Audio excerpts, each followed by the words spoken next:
Muito bem, pessoal, voltamos agora nessa sequência do estudo da administração da sociedade limitada para falar de mais um órgão que pode auxiliar nessa gestão da sociedade limitada.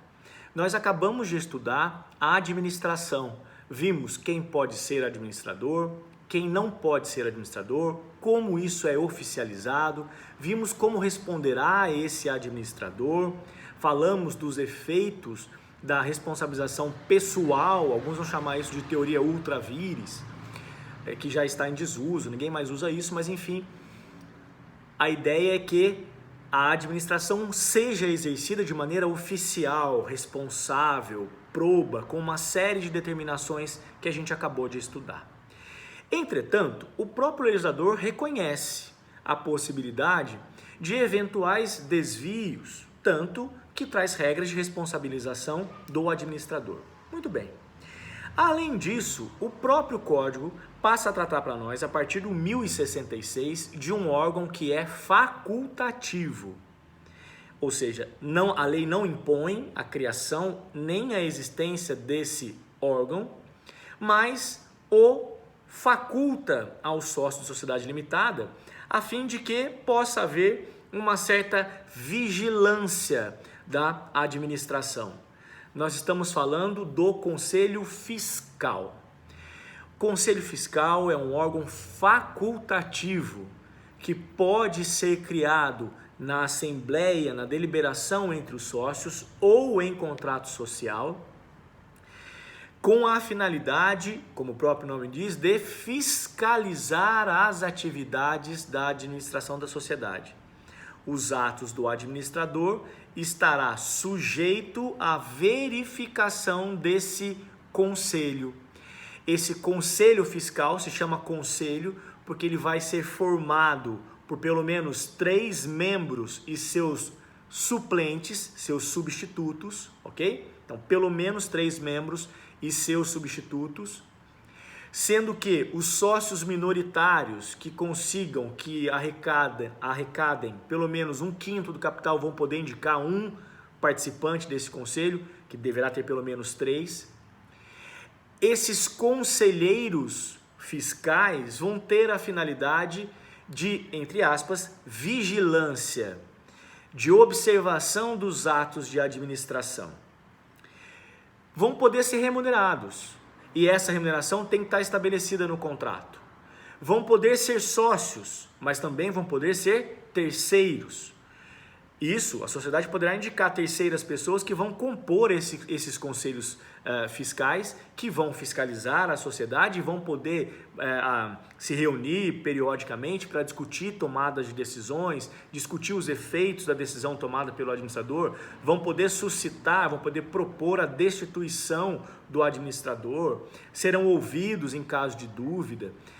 E a partir então desse dispositivo legal, nós temos as regras de composição e funcionamento do Conselho Fiscal das Sociedades Limitadas. Então, esse órgão facultativo, então nem toda sociedade limitada terá, aquelas que são mais complexas, que têm maior volume de negociação, maior vulto financeiro, procuram ter um Conselho Fiscal para poder auxiliar na orientação da administração, mas não é um órgão obrigatório. As sociedades podem não contar com ele, ok? Muito bem. Bom, quais são então as funções desse Conselho Fiscal? O artigo 1069 estabelece para nós quais são as atribuições que o Conselho Fiscal tem. Inciso 1. Examinar, pelo menos trimestralmente, os livros e papéis da sociedade. Então vejam, esse conselho vai poder verificar como estão sendo realizados os registros nos livros empresariais.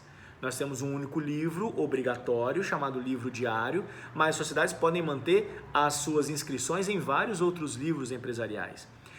O conselho pode ter acesso, pelo menos a cada 3 meses, a esses livros, a esses registros e esses papéis das sociedades, com essa finalidade de vigilância, ok? De controladoria. 2. Lavrar no livro de atas e pareceres do Conselho Fiscal o resultado dos exames desses livros e documentos. Então veja aí o papel de controladoria, né? Vai observar e vai fazer parecer sobre aquilo que observou. Esses conselhos vão poder inclusive ser consultados para uma série de atividades e tomada de decisões da sociedade, como por exemplo, trespasse, como por exemplo, fusão, aquisição, cisão, com essa informação de controladoria, de fiscalização. Inciso 3. Exará no mesmo livro e apresentar à Assembleia Anual dos Sócios parecer sobre os negócios e as operações sociais do exercício em que servirem. Então há um exercício que geralmente vai de 1º de janeiro a 31 de dezembro. Durante esse período eles vão poder então registrar um livro de ocorrências, um livro de registros de operações, de atividades que eles consideram relevantes. Óbvio que os livros oficiais estarão sendo mantidos pelo administrador, pela sua equipe de administração, mas o Conselho Fiscal também poderá manter, elaborar, exarar um livro para registros dessa natureza. 4. Denunciar os erros, fraudes ou crimes que descobrirem, sugerindo providências úteis à sociedade. Então, como órgão fiscalizador, deve apontar a ocorrência desses desvios que a gente acabou de verificar no vídeo antecedente, desses abusos praticados pelo administrador, inclusive sob pena de também ter destituição dos seus componentes em caso de omissão, e em alguns casos poderem inclusive serem responsabilizados também por essa omissão com base naquele inciso 2 do parágrafo único que nós vimos anteriormente. Quando um terceiro tiver conhecimento dos atos fraudulentos e agir em conluio. Isso também pode acontecer com conselhos fiscais no sentido de reparação por danos. Depois, convocar a Assembleia dos Sócios se a diretoria retardar por mais de 30 dias a sua convocação anual ou sempre que ocorrerem motivos urgentes. Então, haverá em algumas sociedades a divisão do poder em diretorias, né? Então, presidência, diretorias e depois subdiretorias e lideranças. Essas diretorias terão, quando existirem também, porque não é toda sociedade limitada que tem diretoria, se houver essa estrutura e não houver designação de assembleia pelas diretorias, nesses prazos, que a lei dá de 30 dias, o conselho poderá realizar, convocar essa assembleia com os sócios. Claro que essa assembleia, a gente vai ver depois, no próximo conteúdo de deliberação dos sócios, isso se dá em sociedades mais complexas, com número de sócios mais elevado, com volumes financeiros mais elevados. Mas, havendo essa necessidade, na ausência da diretoria, ou caso a diretoria não o faça em 30 dias, o conselho poderá convocar. E também poderá convocar em caso de urgência. Por exemplo, acabou de descobrir um desvio, acabou de descobrir uma fraude, convoca a assembleia e vai deliberar com os sócios, vai expor os registros, as análises que tiver feito e vai discutir isso com os seus sócios, com os seus componentes. Tá ok? Outra coisa importante com relação ao Conselho Fiscal. Já vimos então o que é o Conselho Fiscal, já vimos quem vai compor o Conselho Fiscal, então são pelo menos 3 membros, com seus suplentes, substitutos. Aqueles sócios minoritários que representem pelo menos 1/5 do capital também vão poder indicar um participante desse conselho. Vimos essas funções e agora é importante estabelecer que os conselheiros fiscais, o Conselho Fiscal, poderá contratar terceiros que sejam especializados em assuntos técnicos, como por exemplo, contabilistas, como por exemplo, economistas, para poder alcançar as suas finalidades de fiscalização. O próprio Código Civil estabelece essa possibilidade, ampliando a participação do Conselho Fiscal. Ou seja, embora seja um órgão facultativo, quando ele existe, quando a sociedade opta por criar esse tipo de conselho, esse tipo de órgão de fiscalização, ela acaba se sujeitando, acaba se submetendo a essa participação, inclusive com o auxílio de terceiros, contabilistas, contadores, economistas, administradores, para auxiliarem nessa fiscalização. Então, acabamos de observar uma estrutura mínima de administração das sociedades limitadas. Administradores. Começamos a 3 vídeos, vimos 2 vídeos de administração e agora estamos falando do Conselho Fiscal, que é mais uma estrutura da administração. Fred, você mencionou as diretorias. Quais são essas diretorias? As diretorias também não são obrigatórias. Essas diretorias são estabelecidas de acordo com a deliberação, a vontade dos sócios dentro da organização, na forma de organizar a sociedade limitada. Em sociedades limitadas pequenas, né, micro e pequenas empresas, como sociedade limitada, dificilmente você vai encontrar uma estrutura com diretorias.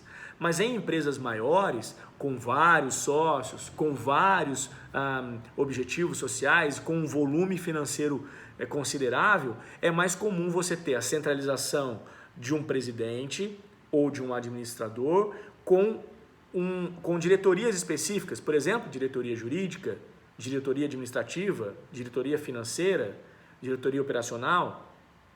E essa estrutura, então, é facultativa. A lei não impõe que seja assim. Mas essas diretorias são órgãos de execução. São órgãos de realização daquilo que a administração determina. Então, se a administração determina um aumento da produção, a diretoria de produção vai ter que alcançar isso. Se ela determina uma redução de custos, por exemplo, fiscais, a diretoria financeira tributária vai ter que trabalhar com isso. E assim por diante. Então, essas diretorias também são órgãos facultativos, que não são, por isso, obviamente, impostos por lei. Mas, uma vez criadas, também terão as suas atividades, as suas atribuições conferidas pelo contrato social de acordo com a estrutura que a administração estabelecer. Cada diretoria terá uma finalidade, vai cuidar de um assunto dentro dessa estrutura. E esses assuntos são assuntos executivos, operacionais, mão na massa. Claro, realizam projetos, mas vão buscar a consecução desses projetos. Ok? Muito bem. Então, basicamente, nós temos essa estrutura de administração, de como uma sociedade pode ser gerida, administrada. Esses 3 órgãos são relevantes uma vez que existam. A única dessas estruturas que é obrigatória por lei é a administração. Toda sociedade tem que indicar quem é o seu administrador, seja um sócio, sejam vários sócios ou seja um terceiro. Não há faculdade para isso. Essa é uma imposição legal, como nós já vimos. Entretanto, para o Conselho Fiscal e para as diretorias, estamos, no caso das limitadas, estamos falando de órgãos facultativos, no caso das limitadas, ok? Eu disse a vocês da aplicação subsidiária, suplementar da lei de SA em alguns casos, e aí nesses casos nós temos algumas questões diferentes, mas são excepcionais, ok? Porque lá na SA essa estrutura é um pouco diferente do que da limitada, mas não está na hora ainda de falarmos sobre sociedades anônimas. Tudo bem, pessoal? Ok, então a partir de agora, aqueles que apresentarem quaisquer dúvidas, eu estarei lá no chat do AVA para poder interagir com vocês e tirar as dúvidas que vocês tiverem com relação a esse conteúdo. Eu sei que é um conteúdo um pouco mais pesado, eu sei que é um conteúdo um pouco mais cheio de detalhezinhos, né? Mas é um conteúdo importante dessa matéria, porque na vida prática é interessante entendermos como acontece essa administração, como ela é fiscalizada, quais são as suas consequências e, obviamente, entender como essa estruturação se dá na vida de uma sociedade. Ok? Obrigado, pessoal. Então, não deixem de ir para o AVA agora, realizar os exercícios de fixação que já estão lá, já estão postados. E, em caso de dúvidas, estarei à disposição de vocês no chat, ok? Já está lá o link abaixo dessa aula para que a gente possa conversar um pouco mais a respeito. Quaisquer dúvidas, dúvida, esclarecimento, indagação, complemento de informação, o que vocês precisarem, é só correr agora para o chat e nós falaremos mais um pouco sobre isso. Um abraço, pessoal, até mais!